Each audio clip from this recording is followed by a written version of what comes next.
Mesdames et messieurs, bonsoir et bienvenue à cette émission de On s'en parle. Après 42 ans de loyaux services, après une réflexion qui a assurément duré plusieurs semaines, voire même plusieurs mois, mon invité a décidé de ne pas se représenter à la prochaine élection provinciale du 1er octobre prochain. Une retraite assurément bien méritée. Alors, mesdames et messieurs, le doyen de l'Assemblée nationale, député du Parti québécois en Abitibi-Ouest et vice-président de l'Assemblée nationale, M. François Gendron. Monsieur Gendron, bonsoir. Bonsoir, M. Lacasse. Monsieur Gendron, votre réflexion, elle est terminée. Oui. Votre décision, elle est rendue, elle est connue. Moi, là, c'est une décision longuement réfléchie. Oui. Vous savez, moi, là, si je vous demandais, quand François Gendron, là, pour lui, s'est fait le premier déclic de dire, ouais, le 1er octobre 2018, élection provinciale, est-ce que je me représente? Oui, ça a commencé à trotter un peu dans votre tête, ça ne doit pas depuis hier, c'est sûr et certain. Vous connaissez comme on vous connaît, mais ce petit déclic-là a commencé quand? Durant les fêtes. Durant les fêtes? Oui, durant la période des fêtes. Pas le petit, une réflexion plus personnelle, plus intérieure, avec des notes, avec crayon, comme l'ancien prof qui analyse, puis fait colonne, les avantages, les inconvénients. Mm-hmm. Et rapidement, je suis arrivé à la conclusion que, comme je l'ai dit franchement, parce que je suis plus dans cette nature-là, que le moment était venu de penser à la relève prête à passer le flambeau, mais en même temps expliquer que c'est pas les dossiers qui me dérangent, c'est pas la continuité, est-ce que j'aurais aimé ça, est-ce que j'aime encore me battre de gagner des dossiers, intervenir avec la zone d'influence que j'ai, la réponse c'est oui. Mais tout le connexe, je suis plus capable. Le connexe, c'est l'aéroport, c'est le déglaçage de l'auto, c'est les 10 000 vols d'avion, c'est 60 fois le tour de la Terre. Et tous ces éléments-là, et là, des affaires de la vie normale. Parce que ce ne sont pas, comme vous le dites si bien, les dossiers. Non. Ce ne sont pas là la rencontre avec les gens de votre comté. Peu importe l'allégeance politique, vous avez toujours aidé les gens. Et puis ça, c'est tout en votre honneur, parce que je sais que vous avez jamais, lui, de quel parti il est? Jamais vous avez fait ça. Jamais, depuis, en 42 ans. Voilà, vous étiez le député de tout le monde. C'est tout en votre honneur. Mais c'est tout ce qui arrivait connexe à ça. C'est le connexe de la fonction qui veut dire valise, fin de semaine assez chargée, semaine longue, inconvénient d'avion en retard, ainsi de suite. Mais le lendemain matin, oui, quand j'arrivais des fois à 2 heures du matin à l'aéroport, puis que j'ai des rendez-vous à mon bureau le lendemain, je dis pas, ben, on va leur expliquer que je peux pas être là. D'ailleurs, c'est dur à expliquer que je peux pas être là si je suis pas là. Et voilà. Pour leur expliquer. Exactement, oui. Mais là, le problème, ça marche pas bien. Fait que là, tu dis, non, t'as un horaire, ça fait partie des inconvénients de l'affaire. Viens avec. Mais là, à un moment donné, ça devient, ce boule-là est tellement grosse que ça te préoccupe. C'est ça qui te préoccupe le plus. C'est ça qui t'empêche de dormir. C'est ça qui t'empêche de pas être entier. Okay. Et si t'es pas entier, c'est une job tellement prenante. Et moi, je suis ce que je suis. Ça a apparu. Et moi, je veux pas faire un job de député à temps partiel. Ben là, ça me tente moins. Oh, ben là, regarde, je finis, là. Donc, j'ai pas d'affaire à aller là. Non. Moi, je vais Vous allez jouer votre rôle jusqu'à la fin. Qui sera le 31 octobre prochain, il faut le dire, vu votre position comme vice-président de l'Assemblée nationale? Je pense que vous devez être là jusqu'au 31 octobre. De plus que ça. Parce que d'abord, l'élection, c'est le 1er octobre. Oui. Alors, je sais pas où vous avez... Puis, c'est pas péjoratif contre vous, là. Non. Le 31, ça n'existe pas. L'élection, le 1er. Là, un gouvernement, il faut qu'il passe le délai légal de contestation. Okay. Après le délai légal, moi, je sais pas comment ça va y prendre de temps à former son conseil des ministres. Troisièmement, je ne sais pas si 2 semaines après qu'il a formé son conseil des ministres, il convoque la Chambre. C'est pas oui, c'est le gouvernement qui va décider s'il convoque la Chambre. Oui. Okay. Et tout ce que je sais, c'est que dès qu'il convoque la Chambre, la première journée de convocation de la Chambre, il faut être présent pour assurer l'élection de l'autre. OK. Alors, c'est juste ça que je dis. Record de longévité, 42 ans à l'automne, le 15 novembre 2018. Mais surtout, le seul membre original de l'équipe du premier gouvernement de René Lévesque, élu en 1976, à être encore en fonction. Ça, c'est une fierté, M. Gendron. Ben oui, à être en fonction et à avoir encore le mandat de représenter ce monde-là qui m'a fait confiance il y a 42 ans. Ça prouve que ça court pas les rues, mais c'est la même responsabilité. En 76, ces gens-là m'ont dit, on veut que tu sois notre porte-parole. Ils l'ont répété à 11 reprises. Et sur le plan de ce qu'on a dit de cette équipe-là, il y a un attachement particulier, parce que l'équipe de 76, et c'est même pas partisan, j'espère que les gens vont être capables de faire les nuances. Moi, je sais que vous êtes capables de faire les bonnes nuances. On a dit de cette équipe-là que c'était une équipe extraordinaire, dévouée, avec de la vision. Et c'est sûrement pas une équipe qui aurait massacré le Québec des régions, puis le Québec d'éducation, puis le massacrage qu'on a connu dans le domaine de la santé. Là. Ça devient de plus sans précédent. Je viens de sortir du bureau, j'ai vu un cas, une madame qui était au CHSLD, c'est là. Puis elle racontait en détail comment elle a souffert les 3-4 dernières années. Puis moi, je veux juste vous dire que de ça, là, j'en ai tous les jours depuis 3 ans. Donc, c'est pas Gendron puis le PQ qui inventent des affaires. C'est Gendron qui parle encore au monde. Et ça n'a pas de bon sens, comme on est allé trop loin. Moi, balancer colonne, je l'ai dit, je vous l'ai dit, c'est souvent, là. C'est noble, c'est digne, mais pas en imbécile comme ça a été fait. Pas avec un tel acharnement, indépendamment. Exemple, là, je termine là-dessus, faire à croire qu'on peut pas réparer nos écoles. On peut pas faire les rénovations qui sont des dépenses d'immobilisation. Parce qu'il faut balancer colonne avant. C'est faux, ça existe dans aucun gouvernement dans le monde. En Amérique du Nord, tous les gouvernements font des dépenses d'immobilisation. Et c'est pas un péché mortel. Absolument pas. À l'automne, on dit que ça va faire 42 ans que vous bénéficiez de la confiance, de la fidélité et de l'affection des gens de votre comté. On peut dire que François Gendron se retire en pleine gloire. Ben, il se retire avec énormément de compassion, avec fierté, oui. Avec le sentiment du devoir plus qu'accompli, avec la certitude que ces gens-là m'ont été d'une fidélité incroyable. Mais en même temps, ils ont eu une réciprocité. Oui. J'ai accompli, j'ai donné, j'ai été présent. Vous avez reçu, mais vous avez donné. Oui, oui. C'est sûr. Ben, c'est une théorie d'ascenseur. Oui, être représentant d'eux, faut pas que toujours on ait ce que j'appelle le plaisir de constater que ça a l'air que leur représentant fait l'affaire, mais pas être capable de l'attester avec ce qu'on appelle des dossiers, avec des résultats palpables, concrets, des choses, regarde, à matin, encore dans le courrier, je reçois 2 petites notes bien personnalisées. Le plan Gendron, c'est biblio, ça s'appelait le plan Gendron. Puis je le sais, c'est moi qui ai fait ça avec l'argent de l'OPDQ parce que le ministère des Affaires culturelles était cassé. Alors là, j'ai donné celui-là. Mais donner à chaque petite communauté la capacité de vibrer à la réalité à l'époque de l'arrivée du CD, à l'époque un peu plus tard de l'arrivée de brochures scientifiques intelligentes, et de dire, c'est pas parce que tu restes à Saint-Lambert que tu n'as pas accès à ça.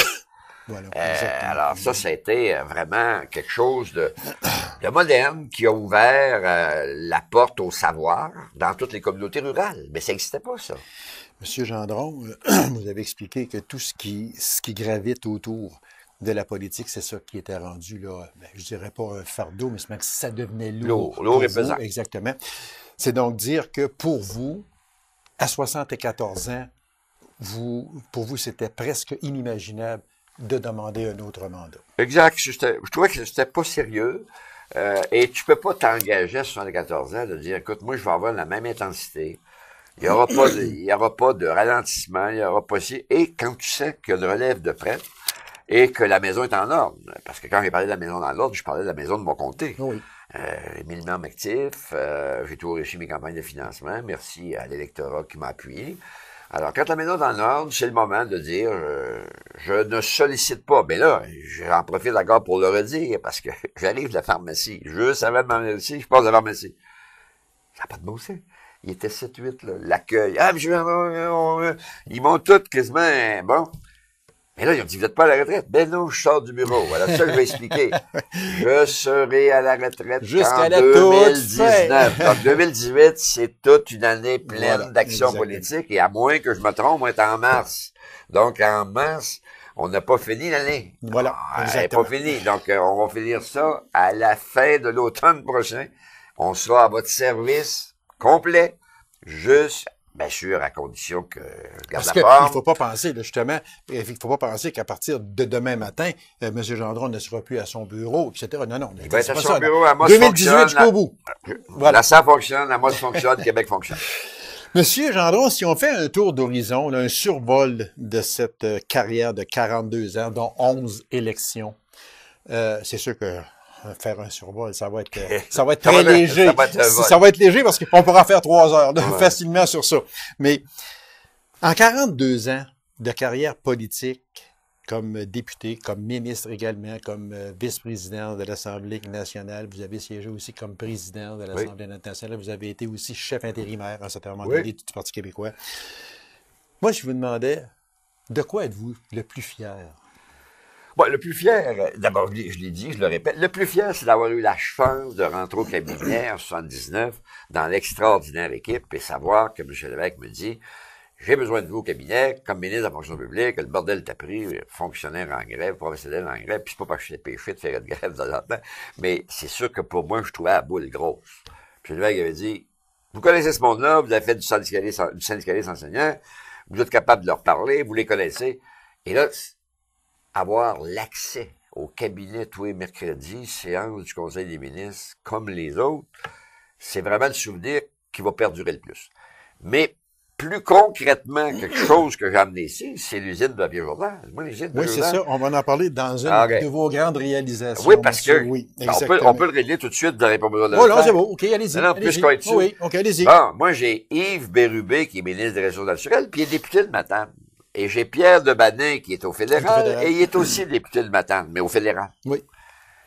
Alors moi, j'ai dit, ça va être bien compliqué là, que ça soit pas eux qui soient privilégiés. Et là, pour pas être trop là, je me rappelle de la phrase de M. Lévesque.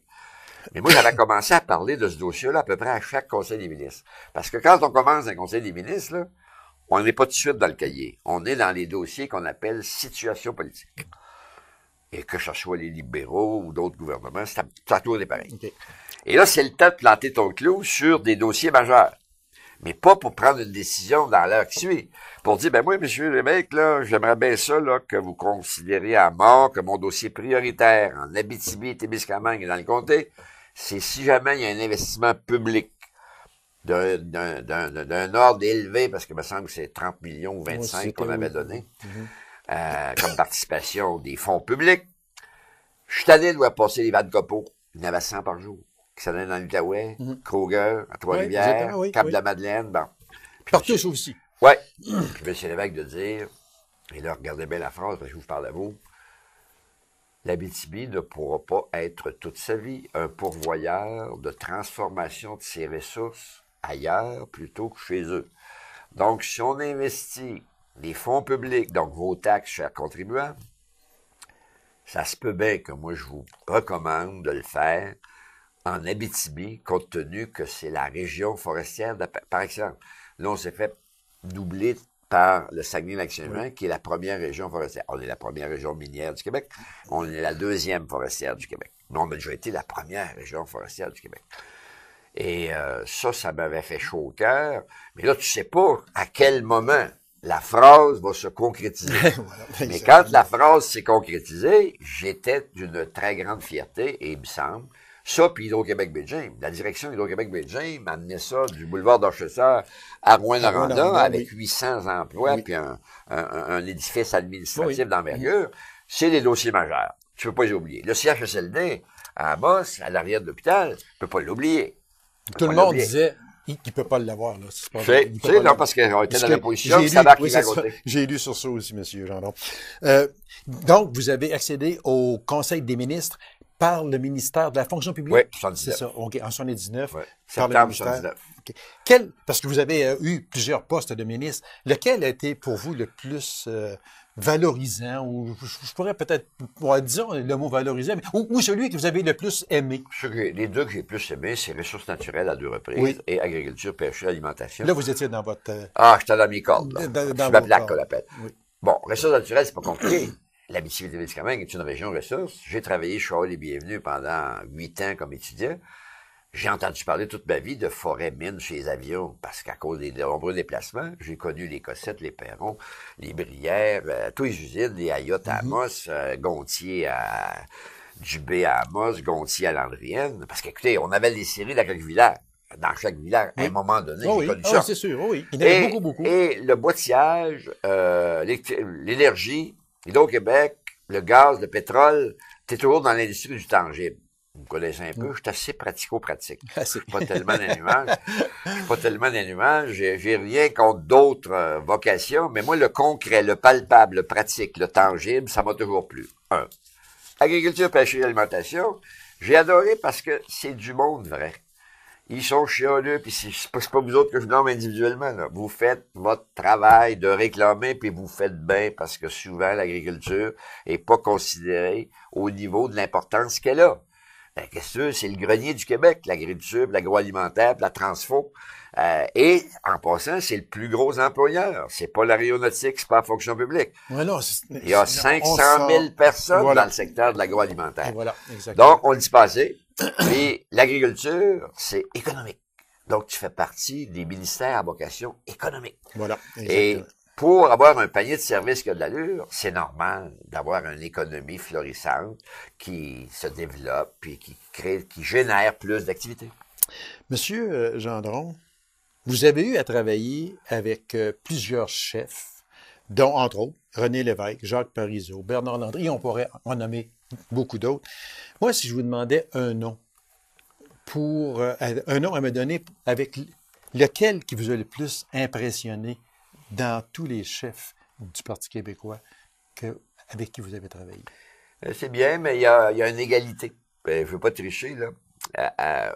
Sur le plan de ce que j'appelle de la globalité, disons comme un grand généraliste, c'est clair que c'est M. Lévesque. M. Lévesque, c'est un humaniste, c'est un homme du peuple. Culture extraordinaire, simple, pas compliqué, franc, honnête, intègre, toutes des valeurs que j'aime. Donc, jamais je pourrais oublier M. Lévesque. Mais en même temps, il y a un autre monsieur, par rapport à ce qu'on appelle l'exemple d'un homme d'État d'envergure, Jacques Parizeau. Ouais, je partais pour le dire avant vous, ça, oui, c'est sûr. M. Parizeau, on peut l'aimer ou pas, mais oui. M. Parizeau, c'est un homme d'État.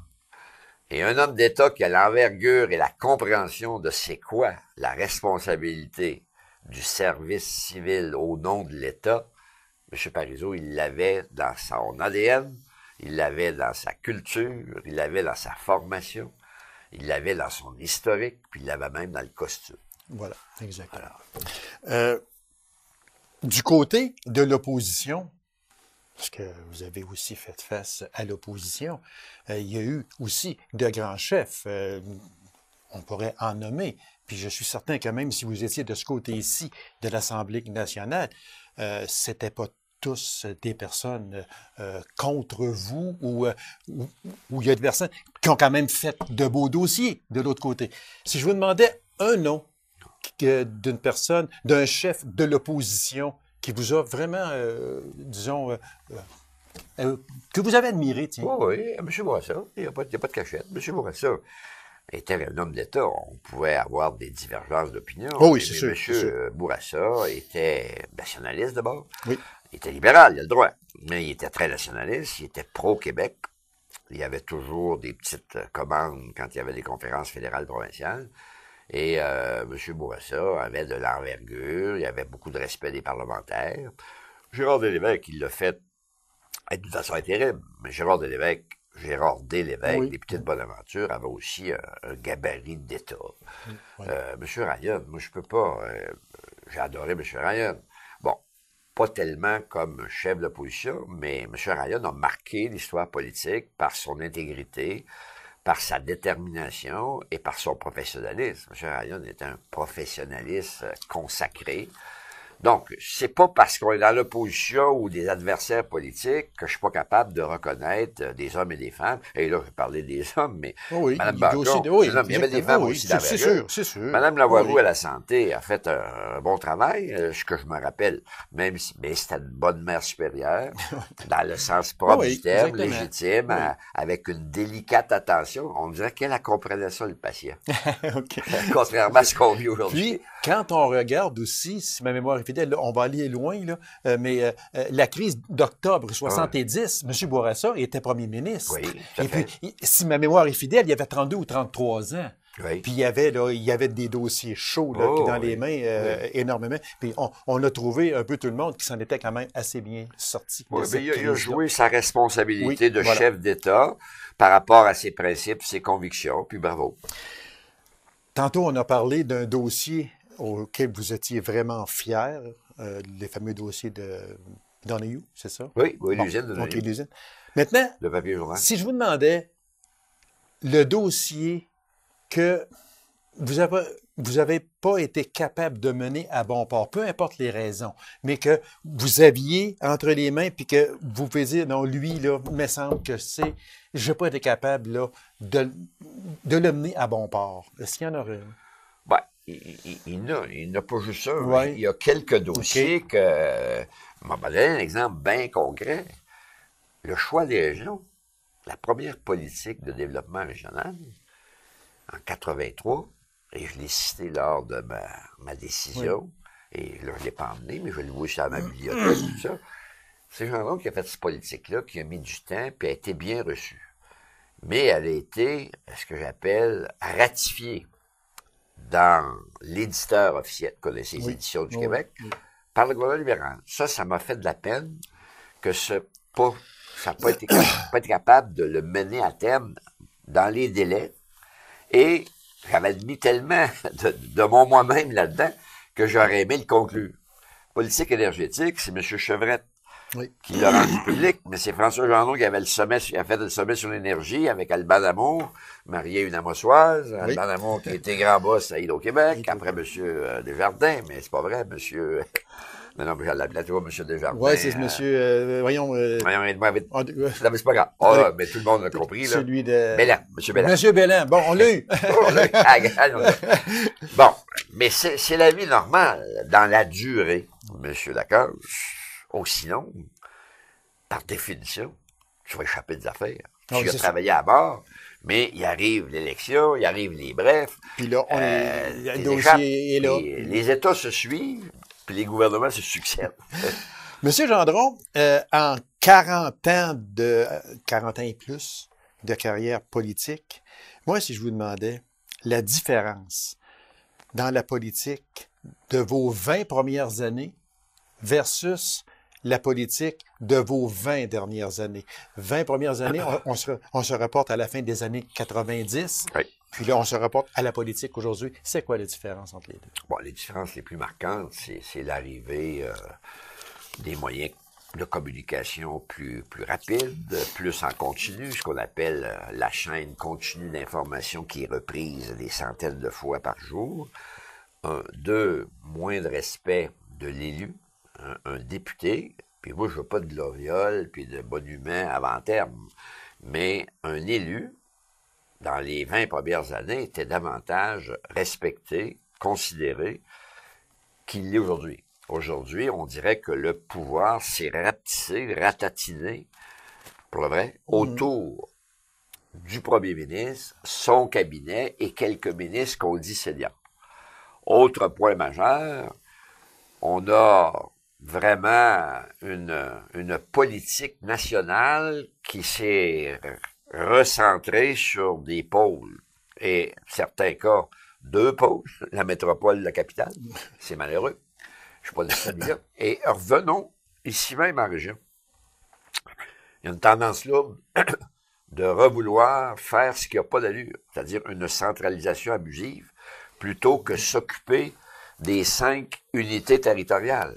Et là, je prends ma région pour que le monde comprenne. Ici, là, en Abitibi-Témiscamingue, il y a 5 espaces à privilégier qui sont les territoires des MRC, que j'appelle les zones communautaires d'appartenance.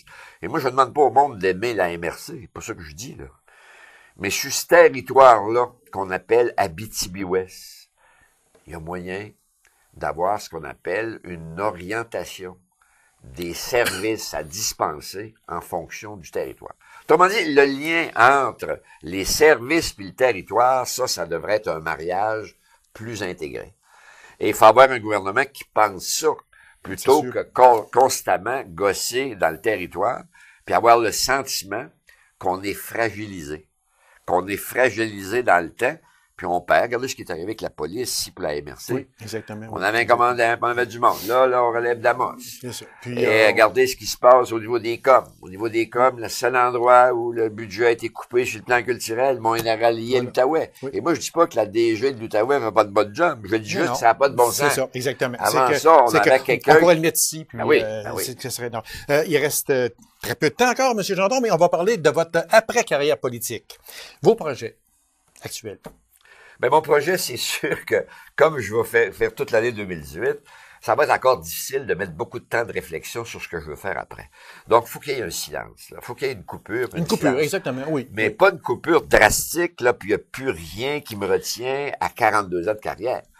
Mais pour faire le choix de ce que je veux garder comme lien, ça me prend un peu plus de réflexion personnelle, un peu plus d'introversion dans le personnage pour savoir, bon, ben, après la politique, il y a d'autres choses, là.